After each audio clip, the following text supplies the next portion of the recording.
சரின்னு நியாயப்படுத்த முடியாது. அத பொய்யா மறைச்சுதான் அவனே பேசுறான். புரியுதா? அப்ப அவன் மனசாட்சியே சொல்லுதுல அது பொய்ன்னு தப்புன்ட்டு. அப்போ அதை வச்சு அல்லாஹ் தண்டனை கொடுப்பான். அதனால ஒரு விஷயம் மட்டும் நல்லா புரிஞ்சுக்கணும். இந்த மாதிரி ஆல்ரெடி நம்ம மனசாட்சிக்கு விரோதமா நம்ம செய்யற செயல்களை வச்சே அல்லாஹ் நமக்கு மறுமையில தீர்ப்பு கொடுப்பதற்கு போதுமான இடம் இருக்கு. இதுக்கு மேல ஒரு நபியும் அவர் வாழ்ந்தும் காமிச்சு அட்வைஸும் பண்ணிட்டாருன்னா இப்ப என்னாச்சு, டபுள் 2 மடங்கு இத நம்ம மேல ஹுஜ்ஜத்தை அல்லாஹ் நிறுவிட்டான்னு. இனி சாக்கு போக்கு நீ சொல்லவே முடியாது. இப்படி வாழ முடியாதுன்னு நீ சொல்ல முடியாது. ஏன்னா நபி எப்படி வாழ்வோம் கேட்கறது நல்லா இருக்குங்க, ஆனா ஃபாலோ பண்ண முடியாது. 5 மணிக்கு எந்திரிச்சு சுபு தொழுது பாருங்க, நபி 4 மணிக்கு எந்திரிக்கும். கேட்டா என்ன பாரு, காசு இல்லைங்க, 4 காசு இல்லைன்னா வாழ முடியாது. நபி காசே இல்லாம ரொம்ப சிம்பிளா வாழணும்.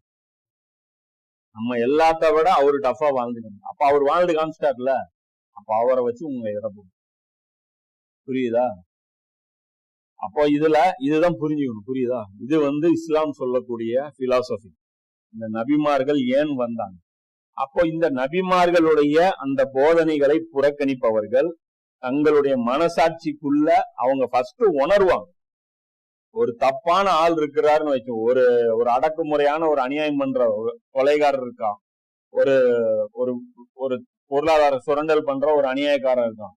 அவங்ககிட்ட நீ போய் அட்வைஸ் பண்ணின்னு வச்சுக்கோ, அவன் மனசுக்குள்ள டக்குன்னு உரைக்கும், ஆமா இவன் கரெக்டா பேசுறான் அப்படின்ட்டு.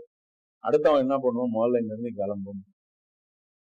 என்ன நீ சொல்றது எனக்கு கேட்கறது பிடிக்கல, நீ கிளம்பு, இந்த மாதிரிலாம் என் முன்னாடி பேசாத அப்படின்னு. அப்ப இவன் முன்னாடி அல்லாஹ் என்ன பண்ணிட்டான், நல்லதுன்னு உனக்கு தெரிஞ்சு போச்சு, ஆனா நீ ஃபாலோ பண்ற ஐடியா இல்ல. அதனால உனக்கு அந்த நபிமார்கள் அதுக்கு என்ன பண்ணுவாங்க, அந்த மாதிரி ஆட்களுக்கு நற்செய்தி சொல்ல மாட்டாங்க, எச்சரிக்கை பண்ணுவாங்க. அதே நரகம்னு ஒண்ணு இருக்கு, கபர்னு ஒண்ணு இருக்கு.